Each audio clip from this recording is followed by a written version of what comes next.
আর দোকানে গিয়ে মিষ্টি দই খেতে হবে না, এখন বাসায় ঝটপট বানিয়ে নেবেন আর খেয়ে ফেলবেন। আমার ভিডিও ফলো করে যদি আপনারা বাসায় বানান, আপনারাও মিষ্টি দই বানাতে পারবেন। তো কথা না বাড়িয়ে মূল রেসিপিতে আসি। তো প্রথমে আমি একটা হাঁড়ি বসিয়ে দিয়েছি, এখানে 1/2 কাপ চিনি দিয়ে দিয়েছি এবং সামান্য পরিমাণ পানি দিয়ে দিয়েছি। তো এটাকে আমি লো আঁচে ক্যারামেল তৈরি করে নেব। তো দেখতেই পাচ্ছেন আমার ক্যারামেলের কালার চলে এসেছে। তো ক্যারামেলের কালার বেশি করা যাবে না, তাহলে খেতে তিতা লাগবে। তো আমার পর্যাপ্ত কালার চলে এসেছে। তো আমি এটাকে নাড়াচাড়া করে একটু মিক্স করে নেব। আর এখানে আমি নর্মাল টেম্পারেচারে 1 কেজি পরিমাণ দুধ দিয়ে দিয়েছি। তো দেখতে পাচ্ছেন ক্যারামেল কিন্তু দলা পেকেছে, ভয় পাওয়ার কিছু নেই, কিছুক্ষণ জাল করার পর অ্যাডজাস্ট হয়ে যাবে। তো জাল করার পর দেখতে পাচ্ছেন আমার দুধের কালারটা কিন্তু চেঞ্জ হয়েছে। তো আমি এটাকে জাল করে ঘন করে নিয়েছি। এখন সামান্য পরিমাণ দুধ বাটিতে অ্যাড করেছি আর এখানে 1/4 কাপ গুঁড়া দুধ অ্যাড করেছি। এটাকে ভালো করে নাড়াচাড়া করে মিক্স করে নেব।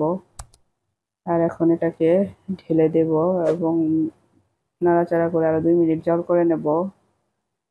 তো একটা স্ট্রেনারে আমি 1/2 কাপ টক দই দিয়ে দিয়েছি। তো এটাকে আমি পানি ঝরতে দেব, তাহলে টক দই থেকে যে পানি বের হবে সেটা ঝরে পড়ে যাবে। তো আমি স্ট্রেনার থেকে টক দইটা ঢেলে দেব। আর আর এই পরিমাণ আমি পানি বের করেছি টক দই থেকে। তো এখন টক দইটা ফেটিয়ে নেব। তো টক দইটা ভালো করে ফেটিয়ে নিয়েছি। এখন যে হাঁড়িতে টক যে হাঁড়িতে দই সেট করব সে হাঁড়িতে সামান্য পরিমাণ টক দই দিয়ে ব্রাশ করে নেব। তো এটা অবশ্যই করতে হবে। তো টক দইয়ের সেই দুধের মিশ্রণটি ঢেলে দেব। তো দুধের মিশ্রণটি কিন্তু কুসুম গরম থাকা অবস্থায় ঢেলে দিতে হবে। তো এখন মাটির হাঁড়িতে সেই মিশ্রণটুকু ঢেলে দেব। তো আমি 2 প্রসেসে টক দই তৈরি করব, সেই 2 প্রসেসটি আপনাদের সাথে শেয়ার করছি। তো একটা মাটির হাঁড়িতে, আরেকটা হচ্ছে বাজারে কিনতে পাওয়া যায় ইলেকট্রিক দই মেকার। এরকম দই মেকার যে কোনো সুপার শপে পাওয়া যায়। তো বাকি দুধটুকু ইলেকট্রিক মেকারে ঢেলে দিয়েছি। তো সনাতন পদ্ধতিতে আমি দই তৈরি করব। তো প্রথমে আমি একটা বালতি নিয়েছি, সেখানে আমি পাতলা কম্বল দিয়েছি, তার উপর স্ট্রেনার দিয়ে সেই মাটির হাঁড়িটা বসিয়ে দিয়েছি। এখন তার উপরে কম্বল দিয়ে এটা আমি সারা রাত রেখে দেব। আর ইলেকট্রিক দই মেকারটাও সেম। তো আমি মাল্টি প্লাগটা লাগিয়ে দিয়েছি। তো এটা সুইচ দিয়ে আমি সারা রাত রেখে দেব।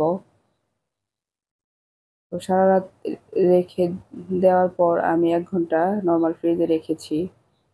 তো এখন আমি আপনাদেরকে দইগুলো দেখাচ্ছি। দেখুন আমার দুটাতেই কিন্তু পারফেক্টলি দই বসেছে। তো আপনারা যদি আমার ফুল ভিডিও ফলো করে বাসায় ট্রাই করেন, আপনারাও বাসায় মিষ্টি দই বানিয়ে খেতে পারবেন। তো এই মিষ্টি দইয়ের স্বাদটা কিন্তু দোকানের থেকে কোনো অংশে কম না। তো আপনারাও বাসায় বানিয়ে ফেলবেন আর ঝটপট খেয়ে ফেলবেন। তো আমার ভিডিওটা যদি ভালো লেগে থাকে আমার পেজটা লাইক, কমেন্ট এবং শেয়ার করবেন। আর যারা ইউটিউব চ্যানেল থেকে দেখছেন সাবস্ক্রাইব করে দেবেন। ভালো থাকবেন সবাই।